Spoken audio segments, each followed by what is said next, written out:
Hello, YouTube. Hello, Brian. Hello, Calvin. Hey, Whoa. Hey, it's fantastic to have you both here. I'm so excited to do another show. So, without further ado, let's kick it off. Hello and welcome to Python Bytes, where we deliver Python news and headlines directly to your earbud. This is episode 272, recorded February 23rd, 2022. I'm Michael Kennedy. and I'm Brian Ocken. And I'm Calvin Hendricks Parker. Hey, Calvin. So good to have you here. I'm excited to be back. Yeah, it's great to have you back. I also want to say this episode is brought to you by FusionAuth, a new sponsor. Thank you so much to them for supporting the show. Check them out at pythonbytes.fm/FusionAuth. More on that later. Calvin, it's been a while since you've been here, but you're a frequent guest. How about just tell quickly people about yourself? So, Sure. I've been nearly lifelong Pythonista at this point, going back a long ways, but started a company back in 1999 called 6 Feet Up, where I am the CTO and co-founder, and we are all things Python and all things cloud. So we're doing some cool stuff there. I've been very involved in some open source projects, like the Plone Foundation for the Plone CMS. We're very involved in Django as well, sponsoring the Django Software Foundation. So super excited to be involved in open source and all things Python. Right on. So if I was a company or person that said, I need a Python app, I need some help with it, or maybe someone would even build it, I might reach out to y'all and you might build it for me. Yeah, no, we'd love to talk about those kinds of opportunities. The harder and more challenging, the better. Yeah, those are the fun ones. Yeah, I agree. I completely agree. Dude, I like easy. All right. Well, I think this one you got here for the first one, Brian, maybe not so easy. That's so you're easy. mocking. Why is it not working? Well, your mocks. So this is a great. Actually, this is a rabbit hole. But mocks are a rabbit hole. So Ned Batchelder, great guy, he writes a lot of great stuff. Also maintains coverage.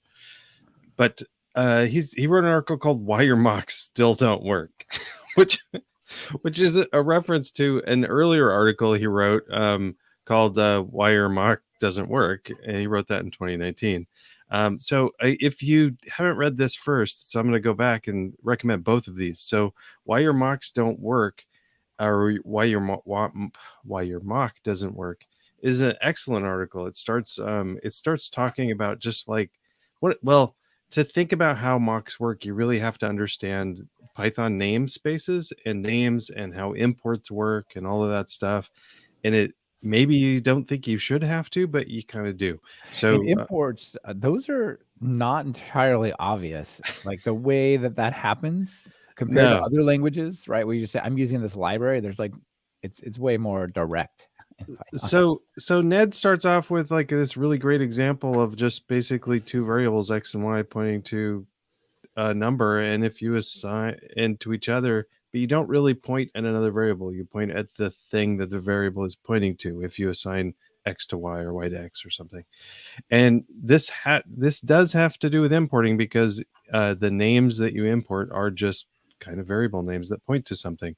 So he talks about namespaces and where things point to, talks about importing and the difference mostly the difference between from foo import thing instead of import foo and reference it as foo thing. Those are completely different names within your Python application. So walks through that, talks about it and why. So if you've got a value from one module pointing to an original value and then another one pointing to the same thing, if you mock the wrong place, you're not going to get what you think is right. So basically, and this is terrible to discuss over a podcast, so I recommend looking at this because it's a really great example of how mocks work and why they act the way they do, and you'll be able to fix a lot of your problems. So this is a good recommendation. But the one that we're trying to talk about right now, why your mock still doesn't work, has to do with this cool decorator thing that mock. I don't remember when unit test mock added this, but there's a patch decorator. Actually, I'm going to link to the show notes somewhere. We talk about the patch decorator, and it's pretty neat. Actually, I'm jumping all around. Sorry. But if you just say like patch something, what happens on your test like in this example, he's got two. You got patch cool feature dot expensive preparation and patch cool feature dot logger. And you're not patching it with anything with this decorator. What happens is you get these like other variables that you can add as parameters, mock prep and mock logger, that you can use those to change it. You can change the behavior, you can use asserts on it, you can change the return values on these through that. It's this is a way to get a handle into your mock object. It's pretty cool. But the trick is they have to be in the right order. And this example looks like it's fine, but you've got logger at the bottom decorator, which is really the first, and prep as the above decorator. And it's the first one, Brian. It says the first line says this prep one, the second one says logger. Yeah, but that's not the way it happens. So the catch here and the punchline is it goes when you're reading decorators, it goes bottom up and left to like right onions. on the parameters. Sure. Right? Like there's layers around your code, and like the inner layer is the first one it sees. The second, so the way he has it originally written, it just fails. It doesn't work. The second punchline is, unless you've got a real good reason to use autospec, because autospec would have caught this problem like right away. And what autospec does is it says the thing that you're mocking, you have to call it with the same interface that the thing had in the first place. So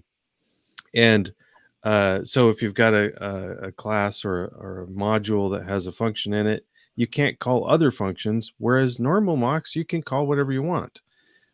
So the default is free for all. What you really should do is autospec equals true. And really, a lot of people, me included, wish that was the default to begin with, but for historical reasons, it can't be because it would break other stuff. But anyway. Yeah. So. Yeah. If it's not the default to start with, if you put that in to say now only behave as if you are the thing that I say you're pretending to be, that's going to crash a ton of stuff. So, yeah. And then the third and final punchline is just don't use mocks. He mentions it in both articles. Avoid using mocks if you can. So. Absolutely. Felix out in the audience says, tiny feature with a lot of power, this auto spec. Very much like Yoda would put it. I love it. All right. What do we got Calvin, next? Thoughts on mocking real quick before we move on? We are just diving into that, and I don't do a lot of the test work myself, so I'm sure Brian is the super expert on all things PyTest, of course. So I don't have a huge opinion here on specific mocking, although I think it is important for folks to realize that, decorators go from like that closest to the function out. It was an important call out there. Yeah. The other one was from thing import something, and then you patch the thing inside there. It's kind of that was news to me. That's very interesting. All right. Also news to me. Please tell me about this, Chris May. Thank you, Chris May, for sending this over. And wow, I don't know if you've heard about Please, folks, PLS as an LS replacement for Linux and Mac OS, but wow, this thing is cool. Had either of you heard about this? Not until today, and I went and installed it as part of my demo so I could see it because it looks pretty darn awesome. So this is an LS replacement, and I know there are other LS replacements that already exist, so you can do more things, but this is a developer-focused one written in Python that's pretty darn awesome. So if you go look at the image I linked to, or just go check out the site, you can see that if you say, so I've aliased LS to PLS, and if I just say LS, it shows you the contents of your directory, folders on top, and then it has icons for the types of files that they are. So I did an LS, there's a git ignore, so it has a git branch icon. There's a license with the law. There's a markdown file. There's a Python file, the Python logo, but it goes beyond that. Like it understands your git ignore, and the files that are considered hidden are the git ignored ones as well. And it won't show you, even if you do like a hidden file listing, it won't show you things like the .ts_store on Mac OS because that's in the git ignore. So the structure that it gives you is related to that. Also for Python, if you have a virtual environment, it'll treat that directory as hidden. And because the directory is hidden, like it's sort of suppressed in its visibility. So there's really cool features around this that have to do with basically saying, all right, you're a developer, you're listing files that are probably developer like. So now what? Now what do we do? So another part that's cool is you can do an please -- details, which I alias to L because that's the ls like equivalent. And in this world, it shows you the same types of things, but it also shows you the size in human terms. So instead of like 101121171112, it would say that's 10.2 gigabytes, which is nice. But it also shows you the Git status in the listing. So like it has a -m next to a file I modified and so on. What do you all think of this? I think it's excellent. I tried to use it and failed, and you helped me understand why, because it has you have to have fonts. It's like some special fonts installed, right? So one of the questions when I posted this tweet was people were like, how does it have custom icons? What magic is this? Because this will work over, like if I SSH into somewhere and install please on the server, as long as my local terminal is set up correctly, this will work. And they're like, how does this work? Well, the way it works is you have to have your terminal font set to a nerd font. So I've talked about nerd fonts before, but all these nerd fonts have all these special icons in them. And long as your active terminal font is one of the nerd fonts, then you get all these cool behaviors. If you don't, you get squares, which are less than awesome. My only complaint with it is that I wish it would have emulated more of the flags from standard ls so that it just kind of work alike. Because I installed it, and the first thing I did was like please -al. Yeah. And I got like a no L flag. What that is. Yeah. Yeah, I didn't know what that was. Yeah, it's kind of its own thing. That's why I did the alias on it. And I'm like, okay, well, I'll do these things. Another thing that's interesting, it has you can set up these YAML configuration files that control how it looks. And then you can put those kind of like Node.js does with node modules. Like you can put it at different, or the project.json, you can put it at different levels. And if you go into a certain project that you've had of a configuration file in there somewhere, it'll pick up that configuration and then use that to like customize how it looks for those. So that's kind of an interesting thing as well. So that is awesome. I mean, we need more like fun stuff in our terminals as developers. I totally love this. This is absolutely the way to get people hooked on using the terminal in the console. Yes, and I was thinking about like server management, which we'll get to later, right, Calvin? Yeah. But if you want to go into the server, and so I'm going to SSH in and do a thing, like this is your entire user interface to that place. It's your world. So, yeah, this is your world. So this is a way to bring like a little bit more UI information rather than just raw white text listing of files. I feel like there's like actually a lot of value in this. Oh, totally.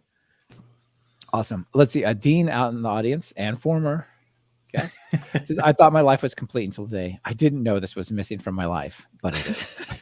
Yes. Please, more terminal stuff. Absolutely. Well, cool. Speaking of more terminal stuff. Yeah. Speaking of more terminal stuff. Yeah. Take it away. All right.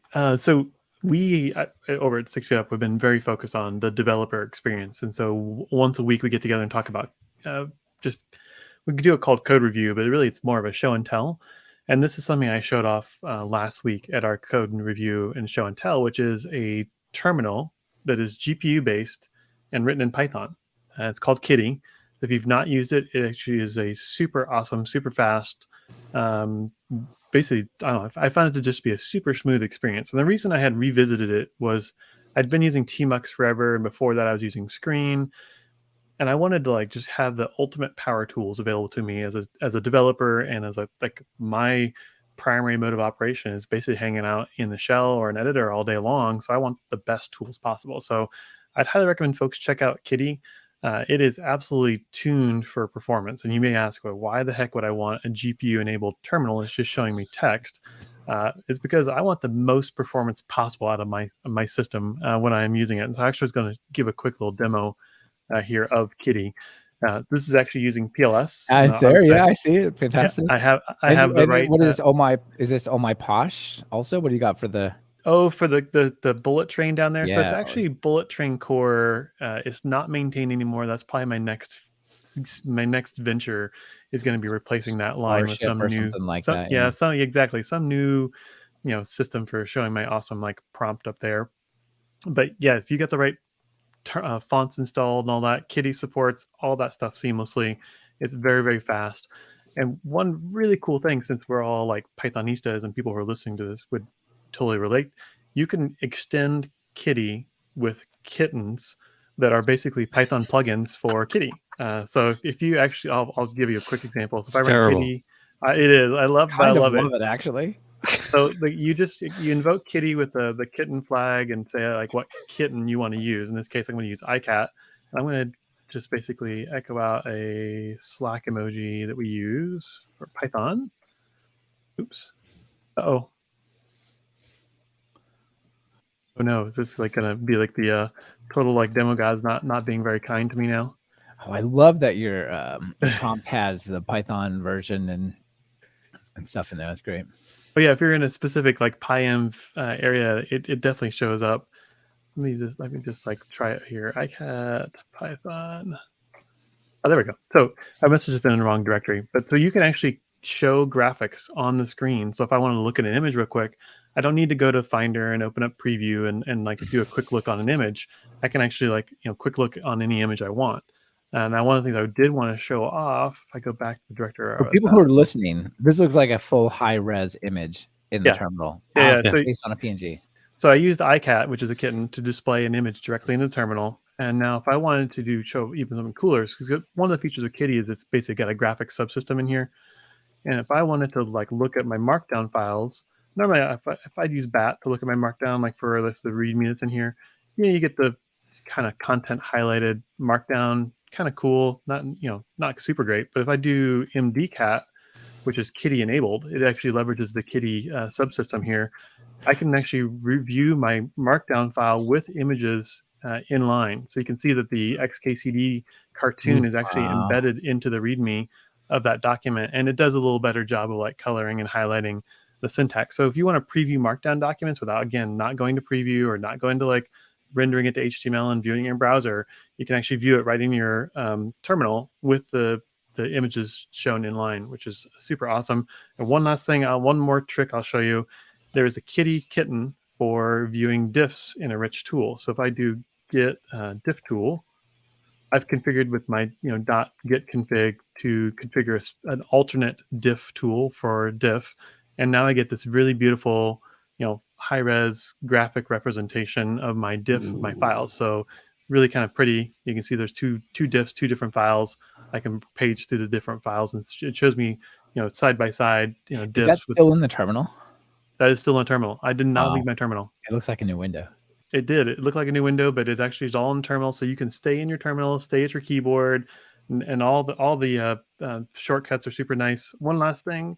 The diff just sold me. So yeah. And you can split your windows, obviously, like other kinds of terminal emulators, like if you were using Tmux. But then it's got all the layouts built in. So if I wanted like horizontal or vertical or a grid, or if I wanted to like just get to the current one I'm on, you've got all that available to you with nice shortcut keys, and you can just. I got rid of Tmux and started just going all in on Kitty only. Okay, I got a question. So I've always been confused about this whole windowing thing because I just opened another terminal. I see what your question is. I don't want to open another terminal. I don't want to reach for my mouse when I have to like go between terminal windows. So I'd rather have like multiple tabs and then have splits, and so I can have like a paging going on in one window or another window. I can like then edit these things, make them like shorter or taller, or split them in a different way. So I feel like just keeping my hands on the keyboard keeps me more productive as a developer, as opposed to reaching over for the mouse. I know it's not that far away, but I feel like it breaks that flow. If you're typing away at code and you want to like quickly like open up a tail for a log in like a same window right below where you're running the process, you're just a couple keystrokes away and you've got that open and going. Cool, nice. Yeah. Oh, that's really cool. So I know we're not to the joke section yet, but you know the joke about how do you generate a random string, put a new computer science student inside Vim and ask them to exit. Yep. So I think the new version is put 4 of them in these different panes controlled here and ask them to exit the top right one. Oh, here, I Look can at an I'll demo that right now. an even more random number or word. There we go. Boom. Did it. I'm gonna try Kitty. This looks great.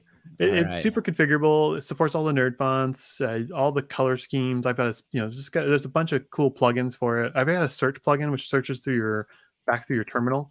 And so if I was there's nothing in that specific one, but if I search through here and wanted to search backward, it uses FZF to do searching backwards. So if I was looking for like LS, you see it highlighted the word LS or 2020. And then if I had multiple ones, then I could just arrow back up between them. Nice. It's all built in. Yeah, no, really cool.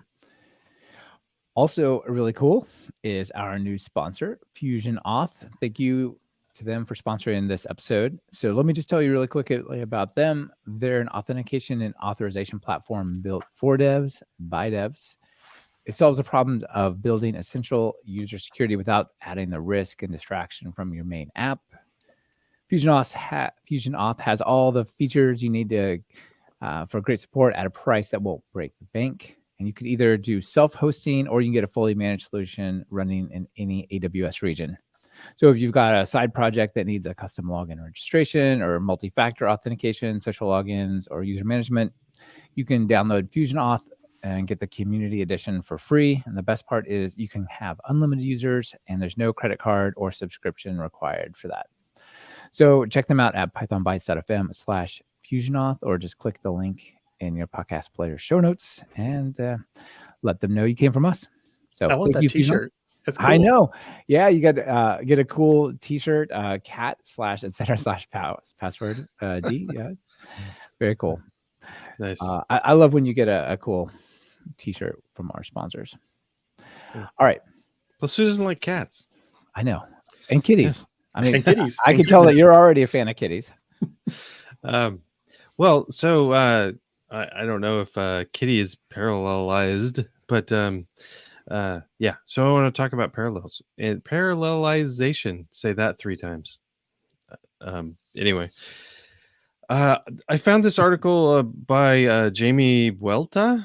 Cool last name, actually. But it's called "Futures and Easy Parallelization," and I was like, it was a pretty short article, and I was like, it can't be that easy. But so this isn't talking about AIO stuff, async IO.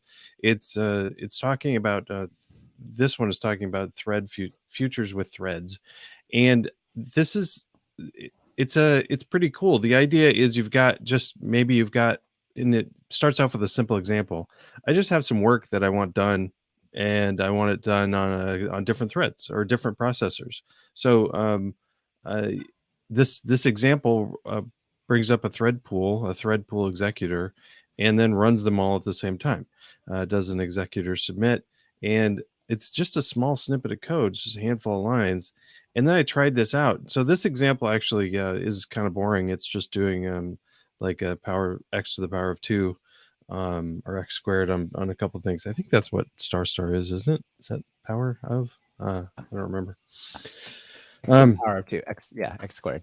X squared. So the other example seems a bit more down to earth, and yes, on our screen on the YouTube screen is just it's the entire program here. It's just you're taking a few websites and a couple pages to go to, and then actually just slurping those down with requests and grabbing something about them. And this example just has the result, whether it's a 200 or something like that.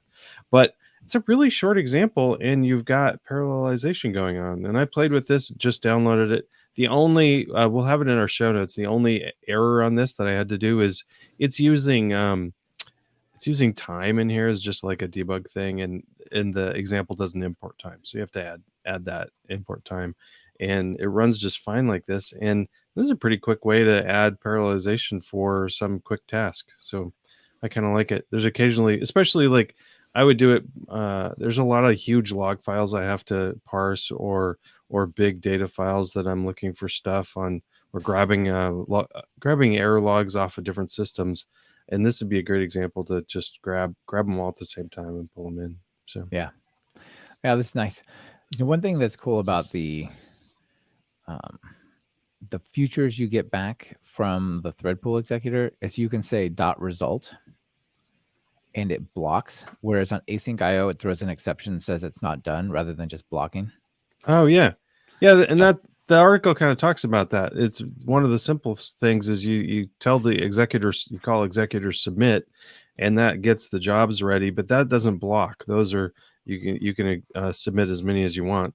And then in the example, he's just using future.result in a list comprehension, and that for each of those result that'll block until the next one's done. And this one's doing it in an order of which one you submitted it. That might not be the order they finish in, but you don't really care because you just want to wait till they're all done anyway. So yeah, exactly. If you block on the first one and it's not done, the second one might finish first, but they'll both be done fine by the time you get to them. Like yeah.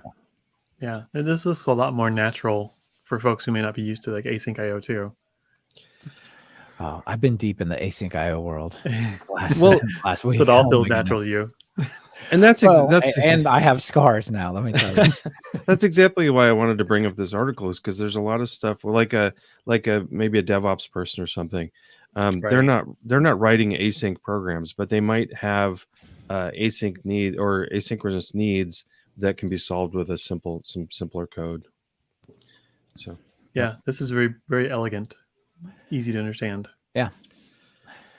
Nice article. Good one. All right. Well, I want to talk about databases and more tools. I feel like this is just the tool focused. Yeah, it's like the tool episode. It is. It's tool time. All right. So I did an episode on Talk Python with Emily Morehouse, Glyph, and Hennick. And Hennick pointed out this thing called pgMustard. Have you heard of this? No. Have you? I just listened to that excellent episode and thank heard you. about it. So now you know, but other than that, like I had not heard of it. But one of the challenges, so many websites, I just don't understand why the world works this way. But you go to the website and it just spins and spins. And the clunkier, the more internal the thing looks, the more likely it is to take 10 seconds to do whatever it's doing. Right. But it's doing some database query, probably without an index. Maybe they gave it an index, but the index is not being used because it's actually filtering first on some other random thing or whatever. So databases have this cool feature to say, given a query, explain how you're going to execute this. MongoDB has this, Postgres has this, and so on. Okay, so that comes out as text. What if you could have a better way that gave you advice? And that's what this tool here is, which does cost money.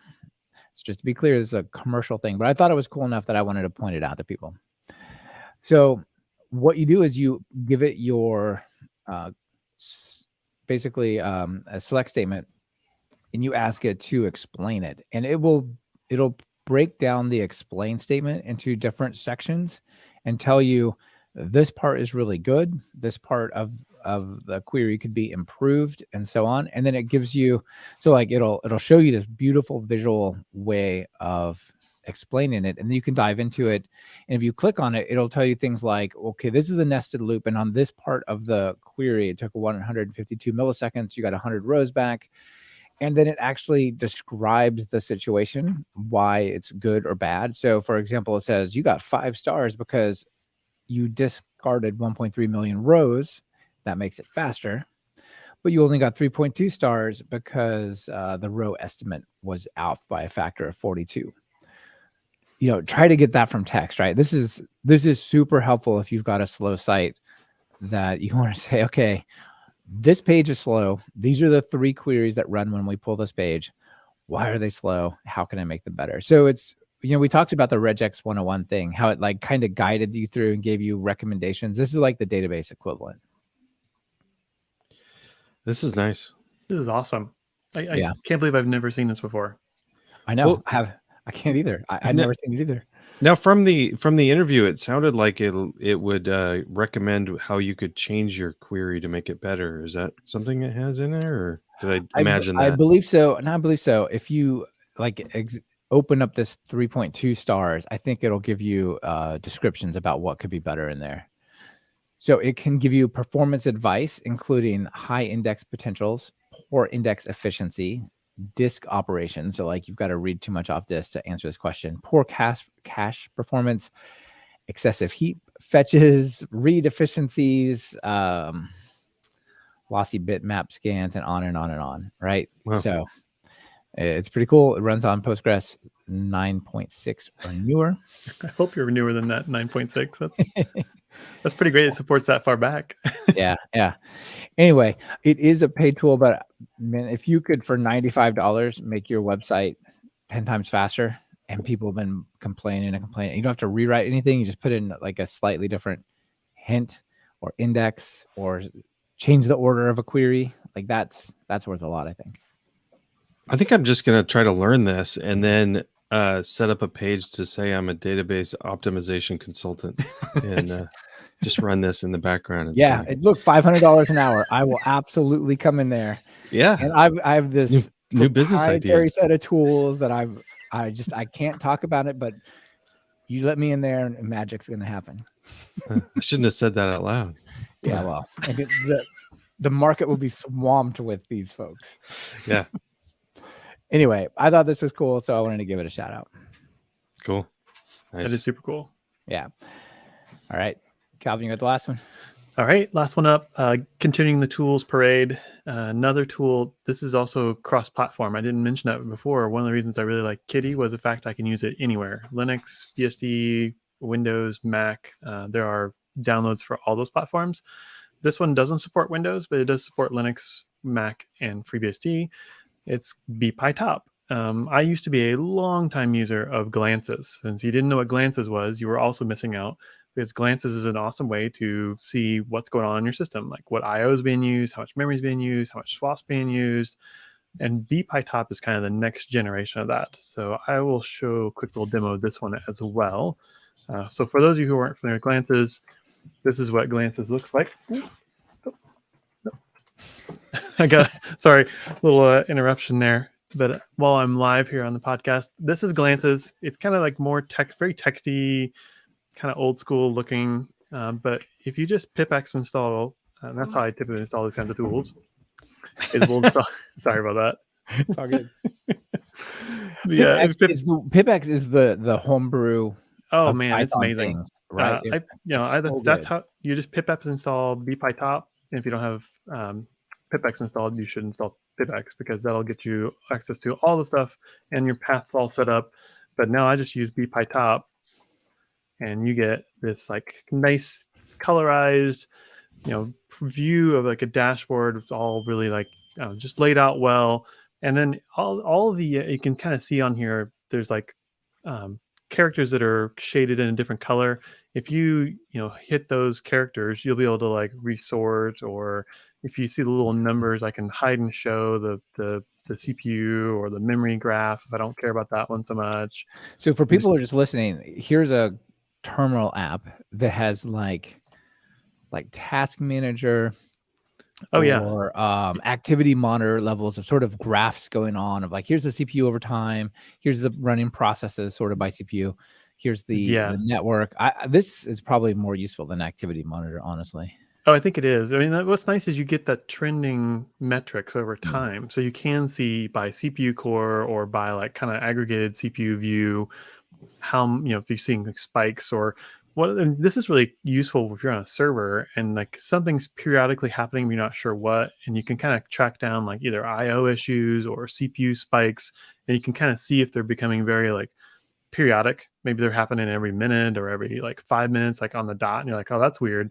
There's something like maybe it's this cron job, so it helps you track those kinds of things down. You can also inspect the processes, so you can arrow up and down, and you can actually like hit return and see like what CPU specifically or memory like a specific process is. So you can like dig down into a specific process and see what core it's actually running on. It's just, again, for tracking down performance issues. I'm just using it locally on my own laptop right here, but I've used this numerous times. Every machine I log into for customers or production type stuff, if they're still using virtual machines, this is absolutely installed so that when they're like, oh, something's slow or something's doing weird, I just go fire these up and take a look real quick to get kind of a snapshot in real time what's going on. I've done that with Glances. So that used to be my go-to. But Yeah. I just found bpytop was like the super powered version of glances. Interesting. You've moved over. Yeah, the graphs are way better. Yeah. Like you have progress bars or like meter bars that are graphical in glances if you make it wide enough, but they don't have it over time. They're just like snapshots. And these are like beautiful gradient colors. Like I kind of just expanded the net one so you can see the traffic going across my card.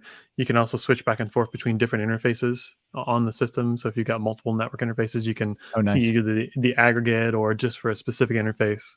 Yeah, it's Yeah. super helpful when trying to track down, weird, in quotes, weird issues. How's it run on Kitty? It runs great on Kitty. The performance is amazing. That's another thing I didn't show you is like you can actually see with the NVIDIA SMI tool, like there is Kitty using up 20 megabytes of my GPU memory on there. No, that's pretty awesome. Speaking of beautiful, Alvaro, it says bpytop has themes. Yes. They use the Darkula theme. Yeah, I love the fact that anything's got themes I can customize, like Kitty or even bpytop or my whatever my IDE is. I trick that stuff out. This is my environment. I want to be as comfortable and as productive as possible. So the more customizable, the better, and the more emojis, the better. Love emojis. Yes.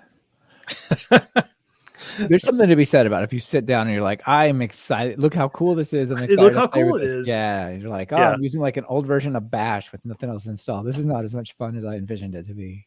Well, now the only issue is when you sit down with someone who's like, they fire up TextEdit to like edit some text. You're like, what are you doing? Like, come on, like here, let me show you some cool tools. Let me get you up to speed on here. Yeah. TextEdit being the notepad equivalent if you're not a Mac person, but that's maybe it's a WordPad. Maybe it's a WordPad level. Like that's probably which is worse. I think that's worse than Notepad because you're going to get weird corrupted characters that you're not going to know. Yeah. Oh man. Especially with working from home now, a lot of people are working with kids around that walk by, and you want your job to look awesome so that they're interested in what you're doing. Just saying. Yeah, I'm sure my kids think I'm a hacker. Awesome. You're not a hacker? Well, I hack on code, yes. Yeah, okay. the original meaning. Exactly, right? The original meaning of that word. OG hacker. Yeah. Brian, time for some extras. I do have a big extra that I'm really excited about. Yes, the book is which I've been talking about for about 18 months. And if you add that to the previous 18 months, about 3 years of this podcast has been talking about this book. But anyway, so there's no longer a beta flag on it. It's not in beta anymore. So it's off to the printers. And then to celebrate it being officially released, there's a coupon code that we'll link to this page in the show notes, but it's a coupon code. I don't know how long this is going to be good for, but this is for 40% off the ebook. So this is exciting. And Awesome. I don't have a physical copy yet. I'm still waiting for mine to get delivered. Hopefully it'll be in the next couple weeks. So, yeah, anyway, that's one of my extras. The other extra I wanted to bring up is PyCamp Spain is happening April 15th through the 18th, and man, this looks fun. It's like actual camping. Oh, I love the idea. Well, like I don't know if it's actual camping, but there's admission includes 4 days and 3 nights, including accommodations and breakfast, lunch, and dinner provided. This is pretty amazing. I know, Brian, I see karaoke on that list too. Karaoke talks, yes. Board games, ping pong. This you have to give your talk in song form. Yeah. Oh man, no one would want to see me do that. No one. Or me either. So this looks great.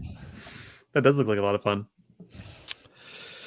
Fantastic. Calvin, you got anything extra you want to throw out there? I do. Coming up next month, in just a little over a month, is the Python Web Conference. Oh, I've got the let me pull up the slide for it. You've got the screen if you want I it. do have the screen for it. I had even pre-planned for this to be ready to roll. So it is Python Web Conference time. This is our fourth annual event. We've got some amazing speakers who are going to join us this year. So I'll actually bring that up because I'm really proud of this group. If you scroll down through here, there is just a amazing bunch of people who have signed on for this amazing adventure with all of us over here. So definitely check it out. It's going to be way bigger than it has been in previous years. So this is the 4th year we've run it.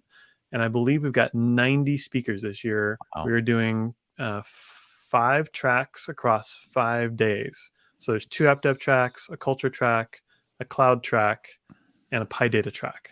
So there is something for everybody. Get your tickets now. It is going to be a ton of fun. We will start, getting things cranked up a couple days beforehand. We're getting, the Slack channels all set up, and people can start basically hanging out. And we're going to have some cool socials. I know we've got one of our speakers is going to give a mindfulness social. So if you want to come and learn how to decompress as a developer, and she's going to actually be one of our keynotes about burnout. But she's going to give a practical example during one of the socials that I'm super excited to try out. Fantastic. Nice. Yeah, I see a bunch of the people on the speaker list have been here on the show. So. Yeah, these should not be strangers to, especially this guy right here. He's I don't know about that guy. He's shady. Definitely shady. Well, I'm noticing a lot of these speakers from either this show or Talk Python or Test and Code. A lot of people have been on one of those. A lot of friendly faces. A lot of friendly faces on here. And again, great group of people. They're all super excited to participate in the conference. They're all super excited to hang out with everybody and just be a part. Yeah, I like that you're putting the social links up on the page so that people can check that out instead of having to Google for them or something. Yeah, it's all about the people for me. I mean, I love being a community builder and putting this together for folks. Nice. Oh, look, there's another amazing speakers in the audience right now. Fantastic. Yeah, sure. That's awesome. Well, how about? No, don't mean to cut you off, but I was just curious if Michael had any extras. You know that I do. All right, I got a couple. Let me tell you about this little app I got, which I meant to do a little video so I could show you. I'm a huge fan of Mac OS, and I really enjoy working there. I love the terminal tools are like server stuff, but it's not. You got all the nice little tools and whatnot. One of the things that I absolutely just don't understand is switching between windows is nearly impossible if it's the same app. So if I got one web browser set of tabs and another, I want to cycle between them, like Command Tab, the Alt Tab equivalent, has no effect on that, right? What is this? So I found this cool app called Witch that lets you do all sorts of stuff like you map it like Alt Tab instead of Command Tab. And it'll pull up, it's very similar, but then you can even switch between tabs within a browser. So I want to switch to Vivaldi, but onto this tab of that Vivaldi. So wherever it lives on what Vivaldi window, I don't care. I just want to go to that tab, stuff like that. Oh, nice. Super, super cool. Just cycle between the last used window instead of last used app. And there's just the customizability of it is insane. It's truly crazy. And what does it cost? It costs $14 once. So if that frustrated you, check that out. Number 2 is I did this video called Don't Use Loops, or do you actually need loops in Python? It was really to say some of the time you can use comprehensions of various types. That I already talked about. But in response to that, someone said, oh, I don't really think there's any difference between using a list comprehension and a for loop. They're the same. How could you even tell me that they're different? Well, one, import dis from dis, import dis disassemble, and you'll see a big difference. But 2, I put together an example that for 10 million times basically adds the numbers 1 to 10 million, even numbers 1 to 10 million to a list using a for loop and then using a list comprehension. And it is about 25% faster to do the list comprehension than the loop, which isn't going to change people's world probably, but it's, something to consider. Yeah. So I'll link into a very small gist there. I just my pet peeve of mine. If you're gonna do a loop, at the very least, don't do for I in length of something. That's C. Yeah. That's not Python. So yes, please. Or create a number.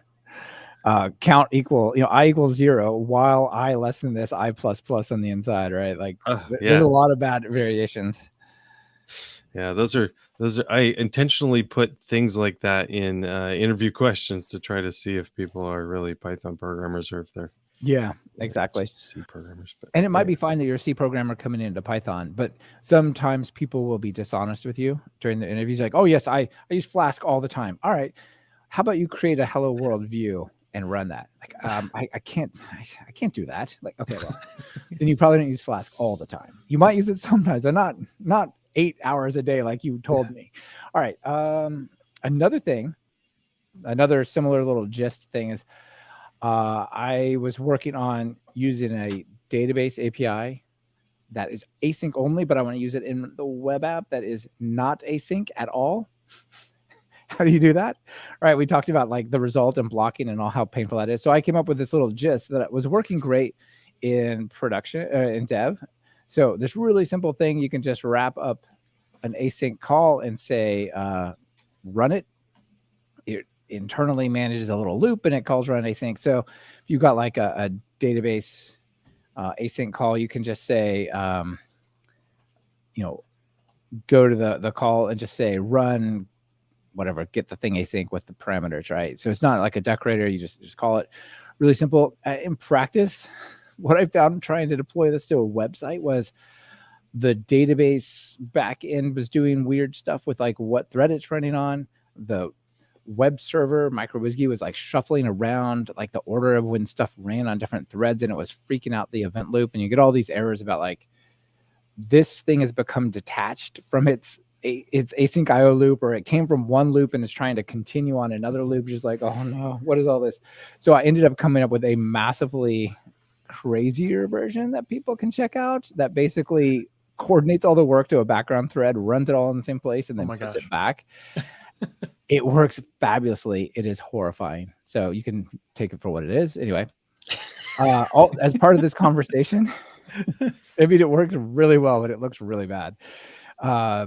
Phil Jones, so from Court, I believe, sent over a thing that said one of the problems with async IO is if it's already running and then you call a sync version, which internally happens to use the same pattern, it's going to crash and say it's already running, which is weird.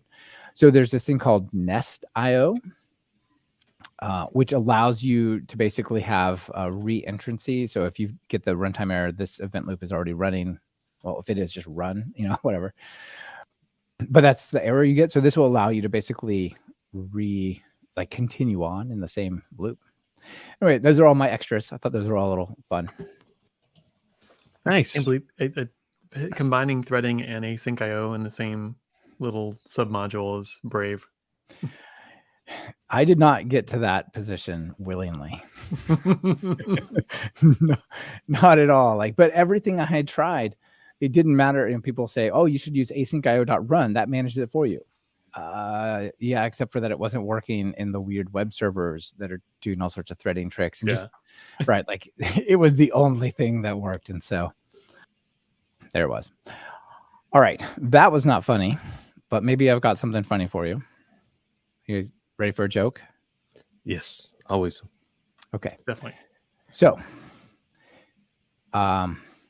this one is about mistakes that people make with testing for truthiness versus assignment. And so it's a cartoon, and there's these humans being ripped apart by robots. It says, oh no, the robots are killing us. And someone asks, why? But why? We never programmed to do this. And then there's a computer with some code on the screen. In the background, you see robots killing people. And it has actually the code for the robot. It says, void, interact with humans. If is crazy robot equals true, kill humans, else be nice to humans. But it's an assignment, not an equality. It's a single equals instead of a double equals. So end of the world has come. You've just assigned it to be a crazy killer robot. Crazy murdering robot. Yes, exactly. So, yeah, nice. Anthony would save us from this cartoon apocalypse by saying this, remember your unit tests. Yeah, and beta testers. Why do we keep losing QA people? I just don't understand. Where do they go? I don't know. So just ship it to beta. Yeah, exactly. Or segment your population. A/B test this stuff. Thanks. Nice. But thank you, Calvin, for coming on the show this time. It was totally fun. Love it. Yeah, absolutely. Brian, good to be here. Thank you. As always. That was a good time. Always. All right. See you later. Yep. Bye, everyone.